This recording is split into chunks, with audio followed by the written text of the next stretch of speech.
Hello, everyone. Welcome to Achieving Success with Olivia Akin. I'm your host, Olivia Akin. Each week, we will discuss the roadmap of achieving your personal and professional success. We will give you real-life stories on growing personally and professionally to achieve your life and career goals with the help of some top-notch guests. Today, we are speaking with Heather Granato. Heather is also currently serving as the founding president of Women in Nutraceuticals, a global nonprofit, and sits on the board of directors for the Organic Natural Health Association. You can find Heather on LinkedIn by searching Heather Granato or by emailing her at heather.granato@informa.com. Hello, Heather. It's fantastic having you on the show. Well, Olivia, it's absolutely a pleasure to be here. Thank you for inviting me. Of course. To start off the show, can you tell me what success means and looks like to Heather Granato? I was thinking about this, and a lot of what we discuss is about this idea of work-life balance. And, you focus on your professional and you focus on your personal. Several years ago, I had a realization. It's like your life is your life, everything that goes on in your life. So it's not really about balance. It's about always finding the things that are fulfilling to you. So when I think about what is success, it's about feeling fulfilled in every aspect of what I do, that I feel I'm making a difference in the world, that I'm enjoying myself, and that's that all things in moderation.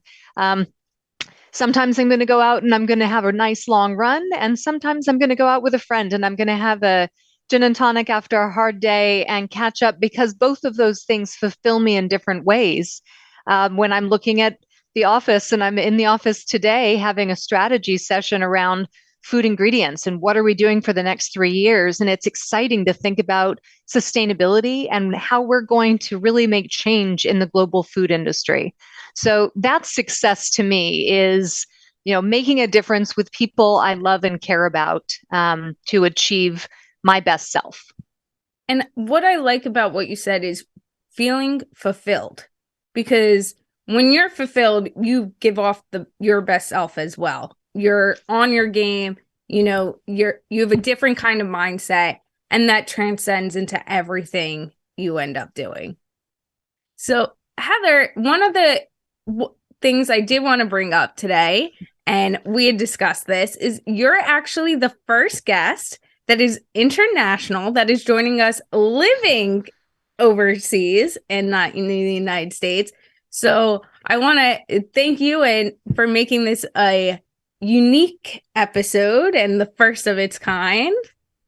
Well, it's fantastic for me. I have really enjoyed living in London. I'm fortunate my company gave me the opportunity to move over here at the end of 2019 with the goal of accelerating our move into digital content. And then you have a global pandemic and everything shuts down, and the only thing you can do is digital content and not live events. And that really comes back to, I believe that things happen for a reason. You end up where you're supposed to be. And for me, I was supposed to be here in London, and I'm having a great adventure and just embracing the opportunities that come to me. And we've talked about the pandemic and how it's affected our outlook and different aspects of business and how you move and just everything you do. You picked up and moved your life to another country thinking, okay, we're going to be innovating and we're going to, be doing all these things. And then a pandemic hit. So what was that experience like?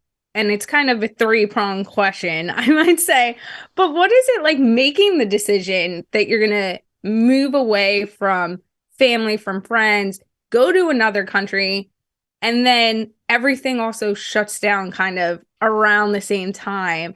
And how did that also then affect your goals, your strategy, everything you were doing for the business? Because like you said, you were brought over there to grow that market, but then you had no choice but to go 0 to 100 real fast. All of those things are very accurate. In terms of moving to a different country, sometimes you say yes. And many years back, I made a decision after listening to a speaker at a conference. And the idea was just say yes. What's the bad thing that could happen when opportunities come to you to say yes to them. Maybe you could fail. That's okay.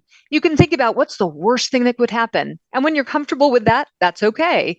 So when the opportunity came up, and I did help facilitate that, I was at a place in my life where I wanted change and I was excited about making a change and hoped that would be overseas. And yay, this happened. And I did have expectations. And when the world shut down, I'm not going to be traveling out of the UK, I guess. I'm going to have to find my joy in walking around the parks in London and meeting people here and working a lot. And when you transition everything into a digital world, and my background was on digital content, connecting people, we did a lot and we did it really, really well. And I was fortunate to be surrounded by people who embraced the change and were willing to do that. And with a company that took the steps to support its employees and to make sure that they did everything possible to keep the company afloat. We're the largest trade show company in the world. And to have no trade shows, suddenly that does a lot for the finances of a publicly traded company. So we really did everything we could to serve our market, to keep people connected, to give great content and experiences. And what I found was we built a really powerful team here. And again, to that fulfillment, to feel really fulfilled that I could do something that I had unique talent and ability to do, and to do it with people who really cared and were passionate and wanted to serve this global food and nutraceutical community. It was something that we embraced, and we've come out of it stronger. And one thing I picked up there that I think is really important. I mean, everything you said was important, but the aspect of really having higher up management support the initiatives, support what you were doing, but also support the employees. Mm-hmm. So, what does that look like on making sure, even whether you're work from home environment or you're 50-50 in the office or you're fully in the office, what does having upper management support, not just initiatives, but the employees look like? And what has that done for you and your team? I think we were forced to focus on communication and relationships. And the stronger the communication, the more direct answering questions. Stephen Carter, who was our CEO, took the time to have town halls. He answered hard questions. We were fortunate to go almost all the way through without having to have, the redundancies that did impact a lot more companies a lot more severely. And from my point of view, working with the people on our team, we were transparent about what we could say, how we could make people feel better about what they were doing. It was a big transition to work from home. And this was an office, this London office, where everyone came in every single day. There wasn't telecommuting. I came from a background in the States where I telecommuted almost all the time. We've now found a little bit more of a balance, and there is value in both, I've found, in having the heads down time at home, in coming into the office and collaborating and building personal relationships with the people on your team. But it couldn't overemphasize the importance of a company leadership that believes in and invests in its employees. The other thing you brought up, which can be a stressor on individuals, is your company went from a globally traded company that focuses on those trade shows, as you said, and trade shows are amazing for multiple reasons. Or even if you don't do a trade show, some kind of event or a symposium, anything like that on a bigger scale is great to get yourself out there, your brand out there, to be able to network with people, put products on display, just everything. There's so many intricate advantages of doing those kinds of shows and being a part of that community. How obviously that affected because everyone was stayed at home. But how did you guys kind of pivot so that you can bring that to the online market while still providing that kind of feel? I think what we've found through doing a lot of digital events and the content that comes with it and building communities, there are a lot of things that you can do well digitally. And there are a lot of things that in person you're never going to replace. You can find a supplier. You can look for a supplier of particular ingredients through our directories. You might make a connection with them. You might request a meeting. But there's something really amazing about sitting down with that person and having a cup of coffee and just talking a little bit. And I believe that human touch, that personal relationship, and the building of the broader community is really important to how we build our businesses and our industries around the world. We have our VitaFoods Europe event coming up in Geneva, and it's the global nutraceutical community, and people are excited to come. When I go to Supply Side West in Las Vegas, and I've been going since the beginning, I see my people. I see our industry come together. And it's more than just writing stories or making presentations or finding new ingredients. It's about the people and the change that you're able to make collectively. And I think that's a very important aspect is the human touch, that having that conversation and not just trying to build a relationship for the end goal. It's that human touch to understand each other, to understand each other's goals and get to know each other. How do you approach that human aspect? It's an interesting challenge for me. I'm really a bit of an introvert, and I go to new events, and I'm not terribly interested, and it's hard to go up and just talk to people. I have found though through the years that everybody's there to do the same thing. Everyone's there because they want to meet interesting people within the industry. So that might be something that gets me through. It might help someone else to think about the next time you go to an event, because you're going to do some professional networking. Everybody there is there for the same purpose. And there's probably someone in that room who has exactly the information you're looking for, or even better, you've got the information that they need. And that's really powerful to find out, how can I help you? That's a great question to ask. What can I do for you today? How can I help you?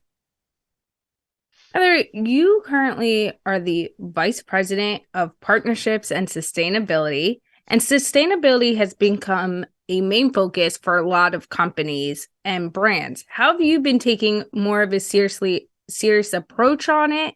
And what is your goals for sustainability within the organization? When we think about sustainability, sustainability is it's so much. Everyone may have a different definition, but it has different aspects, kind of this people, planet, profit, and purpose. Things need to be economically viable, but we really have an obligation to think about the human element. When we're talking about food ingredients and we're talking about something like cocoa. I've got a chocolate bar I'm going to eat today. I want to think about the fact that there are farmers who are working in communities around the globe sourcing cacao. What does their life look like? What do I want to know about where that bean came from? How was it processed? How was it shipped? Were people paid a fair wage? Was there deforestation involved in planting plantations? All of these things come together in a way that we don't necessarily think about. And from our view within business and industry, we have an obligation to think about sustainability and how we can help accelerate change in the world so that we do have a world itself that is healthier and safer, and that people are given the opportunity to live healthy lives and make a difference in their own communities. And then we do all that. We don't need to make $1 trillion. We need to make sure that everyone is treated fairly and can have a fair wage. And I think that's so important. And sometimes you do really forget when you're not in the process what sustainability really looks like and the effect it can have.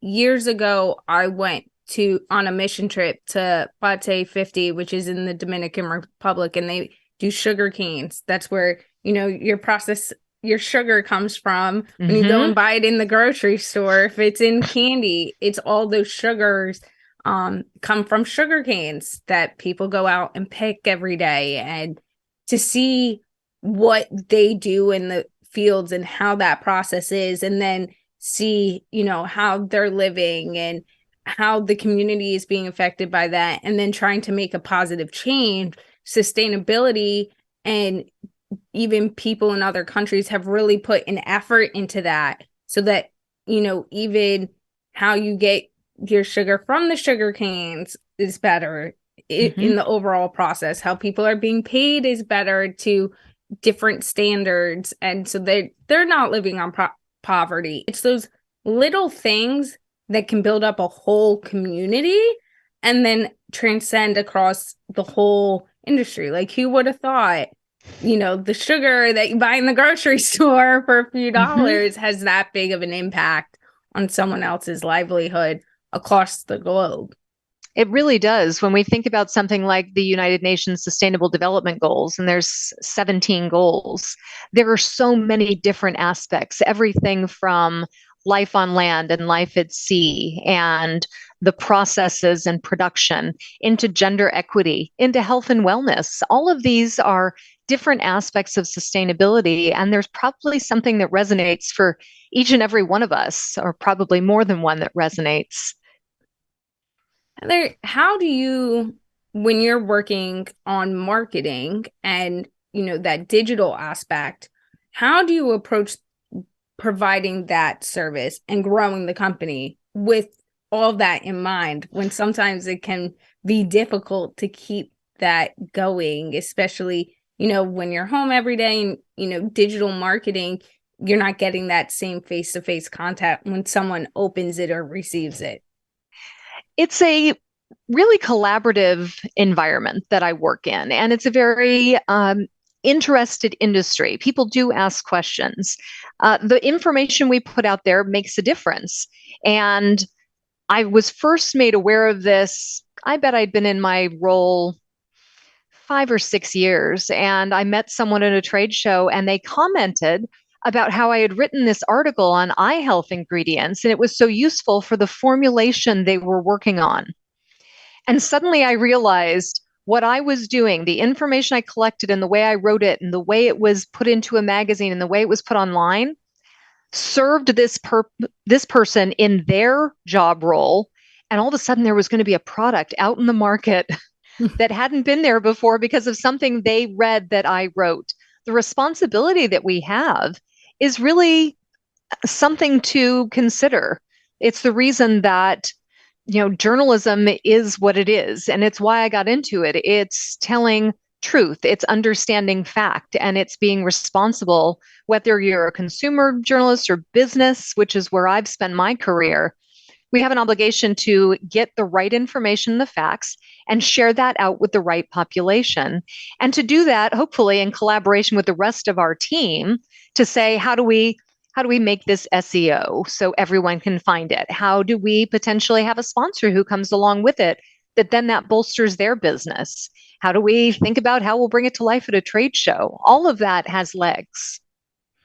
And I think that's important to be able to collaborate and come together. And it's just as important to know that your data you're putting out there is correct. So, how do you make sure that what you're putting out there has all, as they might say, T's crossed, I's dots, that is out, correct and out there, because people are looking at that as informed information? And then how do you work with the other departments smoothly? And how have you kind of gone about that so that everything has legs and intertwines the best possible way? So, if I were to write an article for VitaFoods Insights, and I'm going to write about nutrition for women's health, Mhm. Okay, I'm going to start doing research on the topic. I'm going to look for published studies. I might tap into people I know who are experts and interview them. I'm bringing data together. So I'm using reputable sources. I'm going to put all that together. I'm going to ask another editor to read this before it moves forward. When it's published, then we might track it. I might put some social media out about it, get some comments. It's also important that we date what we do because in science, research, it's always evolving. And so we have to be very mindful that what we're sharing, this is the state of it as it is now. It may well be different in a couple of years. And in a lot of areas, I hope it is. I hope we are investing in scientific research on what ingredients are good for women's heart health compared to men's heart health, for example. So when I'm working with other departments and in my role now on partnerships and sustainability, that's a very important aspect. I will work with the content team and say, what are you hearing? What are you working on? How can we talk more about the sustainable development goals? What's happening with EU regulations in this particular area? How can I support what the content team is doing? How can I support the messaging from our marketing team? It's all about appropriate information for the right targeted audience. And a great takeaway that I just heard you say is how can I support the team?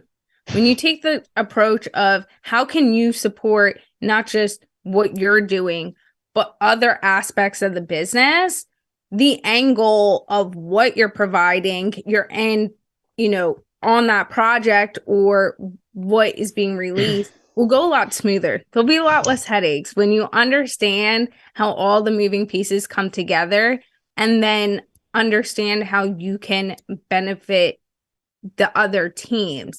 Someone once asked me, I have a degree and a certification in almost every business aspect. If I don't, I have my degrees, but then I have those additional certifications. And someone asked me once, why do you have all that? You don't need it. And I go, it's not about needing it today, but it's also understanding what other departments and other people in those areas are doing and what they need.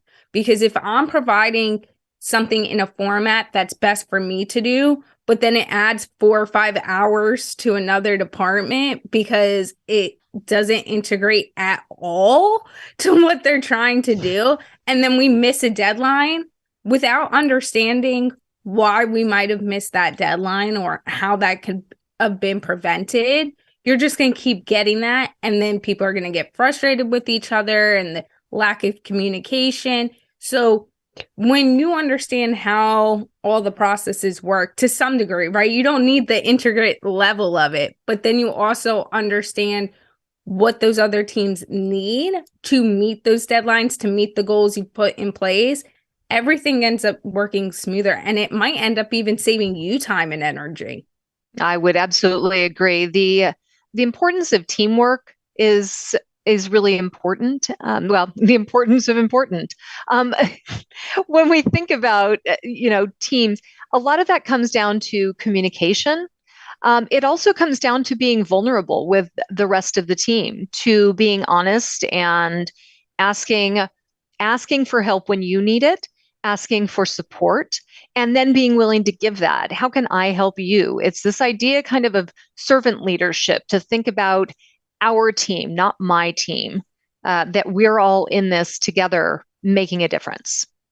And I think that's really important to think about is it's our team, not my team. And Mm-hmm. that mindset can really change your whole outlook and how you approach situations when you stop thinking about it's mine, it's me, but it's ours and we're a unit. Mm-hmm. Heather, as you've grown through your career, you've hit lots of accomplishments, won many awards, and to name a few, you have won such awards as the Foley 100 list of top professionals in 2018, 2018 Journalist Excellence Award from the American Herbal Products Association, 2015 Top Woman in Media by Folio, 2014 Visionary Award, and that's just a few of them. Your list goes on. So over the years and as your career has grown, how have you tried to stay humble and keep the mindset of there's still more to be done and I can grow and teach the people coming after me as well? I think that's the thing. I didn't get here by myself. I have been really lucky to have champions along the way, people who have hired me, who have promoted me, who have supported me. And that's what gets you where you go. Um, I guess it's the what you can go faster alone, but you go further together. So having people who challenged me or gave me more responsibility, that was important to be pressured to see what I could do. And I've tried to do the same, to listen to people on the broader team. Where can I be a champion, both within our organization and in the broader industry? Who are people that I think are just fantastic? And how can I get them connected to other opportunities? When we think about it that way and we're doing for others, awards are lovely, and my mom and dad are always really proud of me when I get something. But at the end of the day, it's about feeling really good about yourself and the work that you're doing and the way that you're living your life in a way that is consistent with your own values. And I think that's very important to make sure you're aligning with your own values and you're realizing that, yes, you've achieved all these things and no one can take that away from you, right?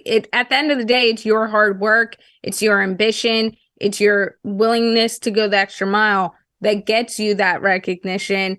And not because you want the recognition, because it's how you're working anyway. And it's just great. It's good to know other people see that.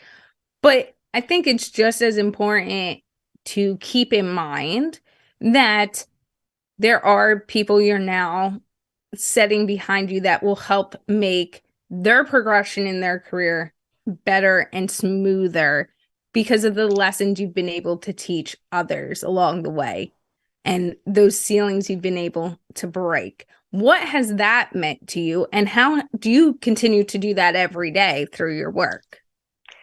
It's actually been one of the wonderful things in the last few years, realizing like, I've sort of built up this credit, this ability to spend some of my goodwill or my credit. And so in working with industry friends to start Women in Nutraceuticals, which is our global nonprofit organization that's really dedicated to helping women achieve their personal and professional potential in the nutraceutical industry. That's something I'm passionate about.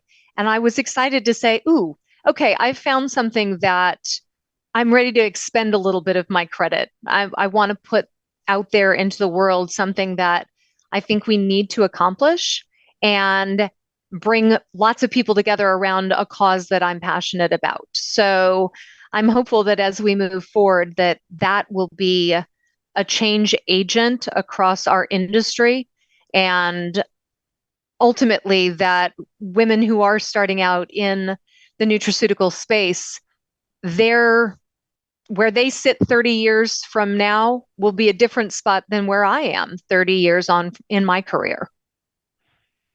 And what is it like building up that non-for-profit? You're starting from the ground. What is the vision? What have you've achieved in a faster timeline that you might have thought? But where do you want to see it really go and people join and get involved with it? How can they do that as well? So we have a website. It's womeninnutraceuticals.org. And we're focused on three key pillars. So more women in leadership in the C-suite, more funding for women-led and owned business, and more women in science and research in female populations. Where do I see us in 3 years? I'd love to be truly an international organization that has, a presence. Maybe it's conference, but we're connecting people. We have programs that they find valuable. We have made an impact on the number of women in leadership positions. We know what the stats are now. We know where we want to go. We are seeing more women in science and that they're publishing more. We're seeing that venture capital is investing in women-led business within the industry. All of that it's a challenge putting tracking mechanisms in place when it's entirely volunteers. But we're making the steps and we're putting the structure in place to be able to quantify and drive change in the industry. And it's been an exciting year and a half to come to this point. And I believe it's a very bright future ahead as we build out this community of women and men. It's women in nutraceuticals. That's what we're focused on, but it's going to take everyone. We need allies as men are, in the C-suite now. We want their support because there is better business. It's business benefit to have gender equity throughout the business and the industry.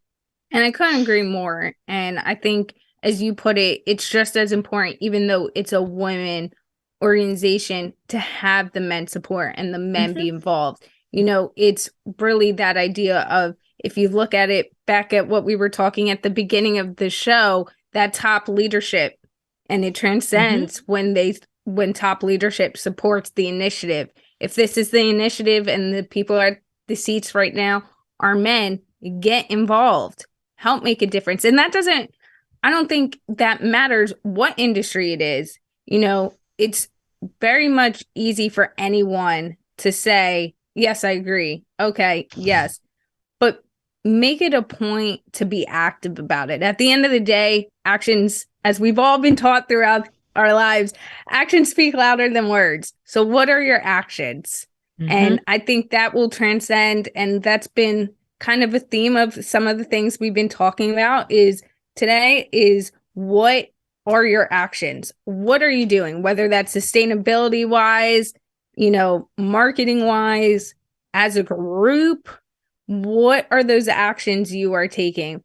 Heather, one other thing I want to touch upon that you just brought up is sometimes it can be hard leading an organization where people aren't paid. I lead I lead non-for-profit organizations myself. I'm involved in different committees. And sometimes, as you said, you might be so passionate about something and being like, let's go and let's hit this benchmark. And then it's harder to get other people involved, or things happen in life. And then it's like, okay, well, because there isn't that added little incentive of the money, if things have to drop, sometimes people say, okay, it'll be the thing that I'm volunteering for, or they might not stay as involved. How do you kind of operate that to make sure everyone is still feeling that engagement, wanting to commit, and still providing what they've said they're going to do to the table continuously? I guess a lesson that I have taken away from many years of volunteering with my sorority nationally, both at an alumni officer level and on the leadership team, is making sure people, when they're volunteering, feel appreciated, that they feel that they're doing something that fulfills them, so they're in the right role. What does this volunteering look like to you? What's going to make you motivated and make you want to be successful? Again, meeting people where they are and giving them the opportunities. And then, quite honestly, having a little compassion for them and for yourself. Things just might not happen as fast as I want because we've all got day jobs. And I have to be kind to myself as well, that if I just didn't get to that today, tomorrow is another day, as Scarlett O'Hara once said. So it's being kind, I think, and we can all use a little more kindness in the world. I totally agree. Kindness can be key, not just to others, but yourself. And sometimes you forget that if you're giving kindness to everyone else, sometimes you're your hardest critic, and you deserve the kindness that you're giving out to others, to yourself, and sometimes not feel as pressured or give yourself that pressure. I think a great thing you just said was if it doesn't get done today, you can do it tomorrow, and giving Mhm. you that yourself that grace. One thing I want to add, and Heather brought it up, is Greek life and the benefit that Greek life can have through your own growth and career. Heather is a Kappa Alpha Theta. I am a Kappa Alpha Theta. We've both volunteered, not just while students, but as alumni on different boards and with different universities. I think it's really important to recognize that within the Greek community, there's so much you can do and so much personal growth, not just while you're at school, but the relationships you can build post college and those connections, as well as what you can learn about yourself and give back to others. And how has that really impacted you as you've advanced your career and moved? And how do you keep those kinds of relationships? I've been fortunate that, both the service, the founding of Women in Nutraceuticals, as well as the work that I do with the Organic and Natural Health Association, a lot of my introduction to what do you do as a board member came from serving on Grand Council, the governing board for Kappa Alpha Theta. I wouldn't have been there if I hadn't been serving in committee chair roles, if I hadn't volunteered.